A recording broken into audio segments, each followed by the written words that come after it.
ദൈവനാമത്തിന് മഹത്വമുണ്ടാകട്ടെ. ഉൽപ്പത്തി 5-ാം അധ്യായം.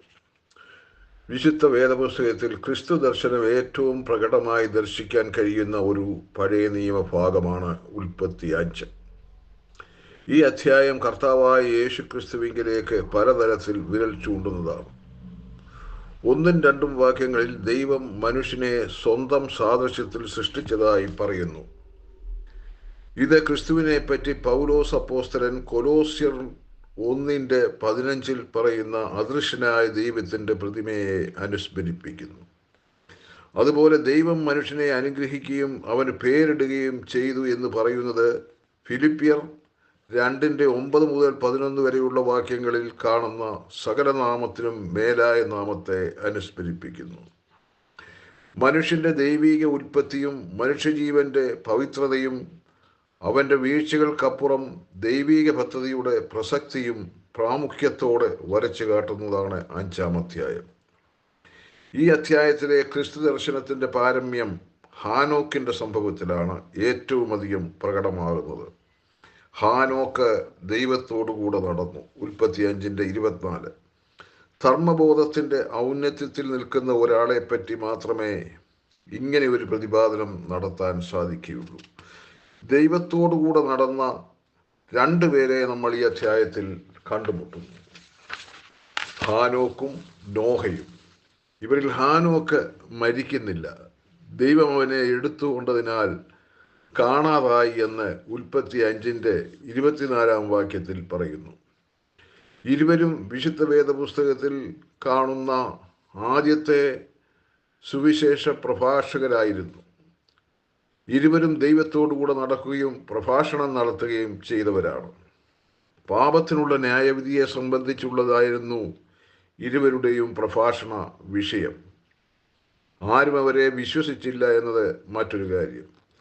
അവർക്ക് ശേഷം വന്ന എല്ലാ പ്രവാചകന്മാരും പ്രസംഗിച്ചത് ഇതേ വിഷയം തന്നെയാണ്.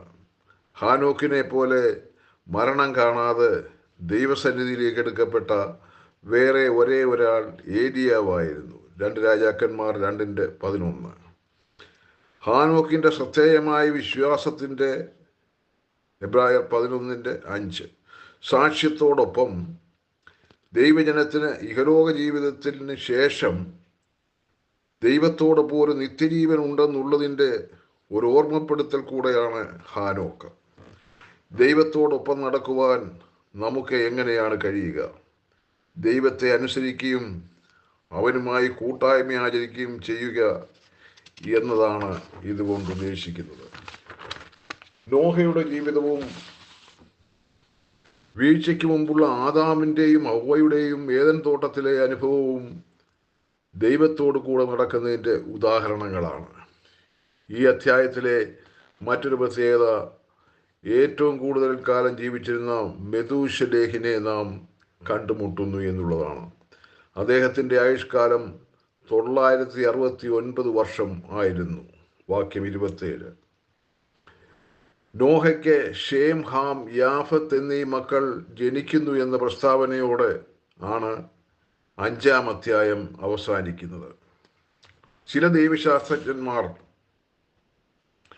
ഈ അധ്യായത്തിലെ ആദാം മുതൽ നോഹ വരെയുള്ള 10 തലമുറകളെ പ്രതിനിധാനം ചെയ്യുന്ന വ്യക്തികളുടെ പേരുകൾ കോർത്തിണക്കി ദൈവത്തിൻ്റെ ക്രിസ്തുവിലൂടെയുള്ള രക്ഷാപദ്ധതിയെ വെളിപ്പെടുത്തുന്നതാണെന്ന് അഭിപ്രായപ്പെടുന്നു.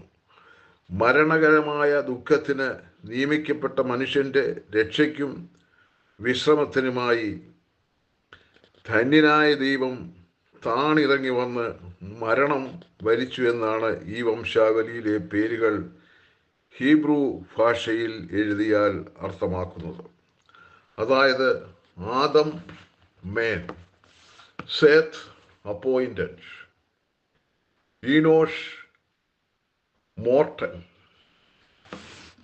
Kenan sorrow, Mahalalel the blessed God, Yareth shall come down, Enoch teaching, Methuselah his death shall bring, Lamech the despairing, Noah rest or comfort.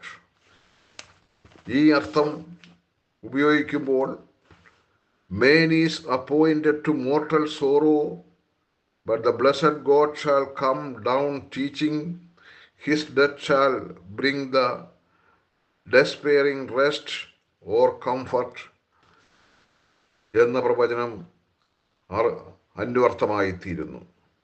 ദൈവം നിങ്ങളെ അനുഗ്രഹിക്കുമാറാകട്ടെ.